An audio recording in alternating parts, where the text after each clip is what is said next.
Bismillahirrahmanirrahim. Assalamu alaikum students. I'm your English teacher and today we are going to start Unit 4, Time to Hibernate.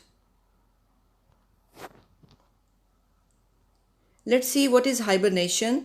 In this picture you can see there is winter season and there is snowfall and everywhere and a bear is sleeping in its burrow. एक bear sleep कर रहा है और सर्दी का मौसम है. When weather changes from warm to cold, we bring certain changes in our lifestyle as well. For example, with the arrival of winter season, we start wearing warm dresses, we eat warm food and use hot water. We turn on heaters and prefer to stay indoor during cold extreme weather to keep us safe. But unfortunately, animals do not have such facilities. Animals के पास तो geyser और heaters नहीं हैं और ना ही उनके पास warm dresses हैं where करने के लिए. तो सब एनिमल्स इस तरह होते भी नहीं हैं कि वो ज़्यादा कोल्ड वेदर में सरवाइव कर सकें.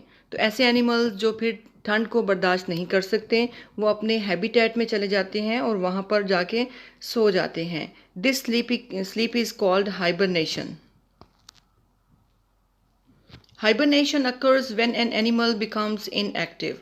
जब एक एनिमल इनएक्टिव हो जाता है, उसकी कोई एक्टिविटीज़ नहीं रहती या वो सो जाता है और स्लीप्स during the short cold days of winter for its safety. अपने आप को विंटर से सेव करने के लिए वो अब जाकर अपने हैबिटेट में सो जाता है. During the fall, hibernating animals prepare nests for their winter sleep. Some store extra food in their nests. Winter के आने से पहले हाइबरनेटिंग एनिमल्स अपने नेस्ट प्रिपेयर करते हैं. अगर किसी का ब्रोकन है तो उसको मेंट करेंगे और वहाँ पर कुछ एनिमल्स ऐसे भी होते हैं जो एक्स्ट्रा फूड स्टोर करते हैं अपने हाइबरनेशन के दौरान यूज़ करने के लिए. Some hibernating animals wake for short periods during hibernation.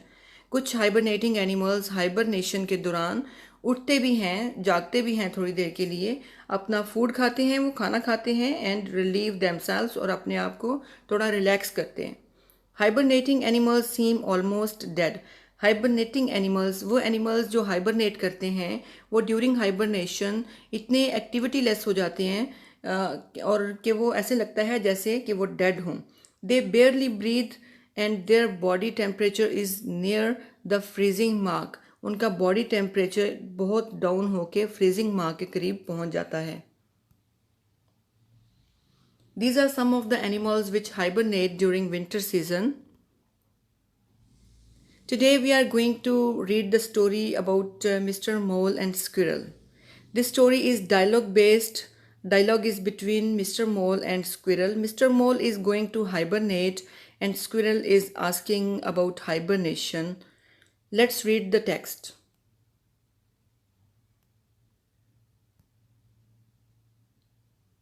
Squirrel. Hey Mr. Mole, where are you going? Squirrel Mr. Mole से कह रही है कि Mr. Mole आप कहाँ जा रहे हैं. अब इसमें Squirrel के बाद आपको 2 dots नज़र आ रहे हैं. These 2 dots. These dots are called colon. ये हम डायलॉग में यूज़ करते हैं. जिस नेम के बाद ये 2 डॉट्स होंगे, ये कॉलन लगा हुआ होगा, उससे नेक्स्ट जो स्टेटमेंट होगी वो उस पर्सन की, उस एनिमल की, उस कैरेक्टर की होगी. जिस कैरेक्टर के नेम के बाद 2 डॉट्स होंगे, कॉलन, ठीक है, तो इसका मतलब है कि जो नेक्स्ट कमिंग स्टेटमेंट है वो इस पर्टिकुलर कैरेक्टर की है. So this colons are used in dialogues. Squirrel, hey Mr. Mole, where are you going? आप कहाँ जा रहे हैं? Mr. Mole, I am going into my burrow. मैं अपने burrow में जा रहा हूँ, होल में जा रहा हूँ. I am going to hibernate. मैं hibernate करने लगा हूँ. जब कोई काम आप अनकरीब करने लगते हैं तो फिर हम यूज़ करते हैं going to.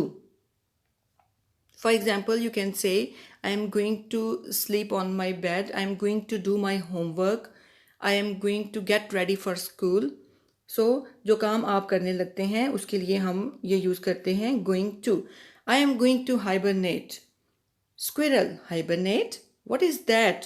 वो क्या है?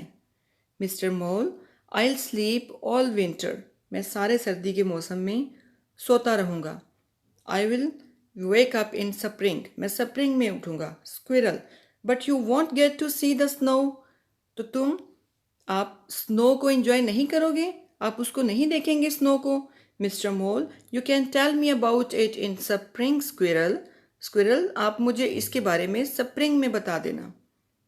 Squirrel, but you won't feel the cold air. लेकिन आप जो कोल्ड और ठंडी हवाएं विंटर में चलेंगी, आप उनको फील नहीं करेंगे, उनका मज़ा नहीं लेंगे क्या? Mister Mole, you can tell me about it in spring Squirrel. इसके बारे में भी मुझे स्प्रिंग में ही बता देना। Squirrel, but you won't slide around on the ice. तो आप आइस के ऊपर स्लाइडिंग नहीं करेंगे। Mister Mole, you can tell me about it in spring Squirrel. आप मुझे इसके बारे में भी स्प्रिंग में बता देना। अब स्क्विरल हर तरह से मिस्टर मोल को अट्रैक्ट करने की कोशिश कर रहे हैं कि आप एंजॉय करें इस वेदर को, इस वेदर की ब्यूटी को उसके सामने एक्सप्लेन कर रहा है कि you will miss these things during your hibernation. But mister Mole wants to keep itself protect, अपने आप को सेफ रखना चाहते हैं ताकि वो नेक्स्ट समर एंजॉय कर सकें। तो इसलिए वो फिर बाहर नहीं रह सकते। Hibernation is very important for mister mole.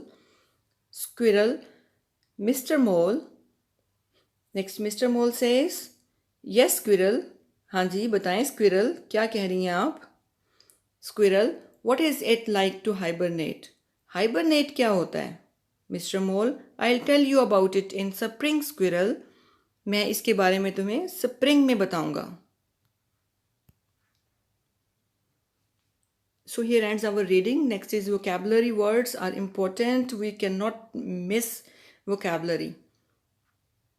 Let's see the important words of this lesson. Burrow. Burrow means tunnel. Slide around. Slip from one place to another. Slide around means एक जगह से दूसरी जगह slip करना. Hibernate, hide, छुप जाना या sleep कर जाना. Won't is short form of will not.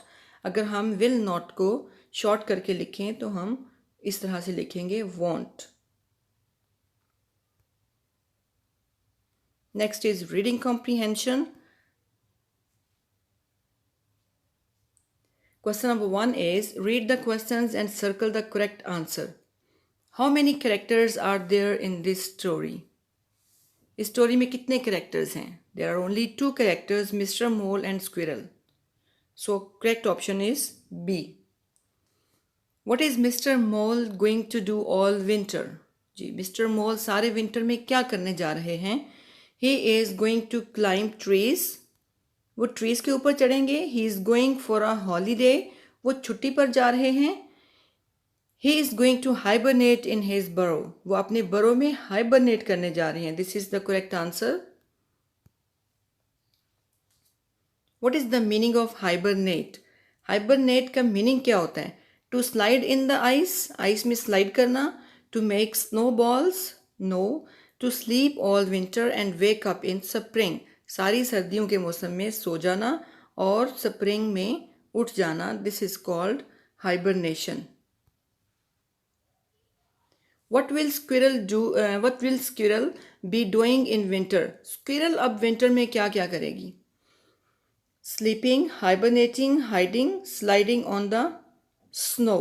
जी, वो sleeping भी नहीं करेगा, hibernate भी नहीं करेगा, hiding भी नहीं करेगा. Sliding on the snow is correct answer, which is what is true for both Mr. Mole and Squirrel. In sentences में से कौन सी बात मिस्टर मोल और स्क्विरल दोनों के लिए सही है? Winter is very hot and sunny for mister Mole and Squirrel. There is a lot of green grass in winter. Spring is when the cold snow goes away and flowers come out. Spring is when they can play in the ice and snow. So correct answer is C. Spring is when the cold snow goes away. जब ठंडी बर्फ़ चली जाती है और flowers blossom करते हैं, that is called spring. और ये दोनों को पसंद है, स्क्विरल को भी और मिस्टर मोल को भी. Next is read the sentences. Write T for true and F for false. Squirrel can play outside during winter. Correct. In winter there is snow and ice. Definitely there is snow and ice in winter season. Mr. Mole will slide around the ice in winter. No, he will hibernate. ये wrong है. Squirrel can tell Mr. Mole about playing with snow. Squirrel Mr. Mole को snow के में खेलने के बारे में बता सकता है. True. Mr. Mole will wake up in spring. Mr. Mole spring में जागेंगे. Yes. Mr. Mole will tell Squirrel all about hibernating. Mr. Mole उनको Squirrel को hibernating के बारे में बताएंगे. True.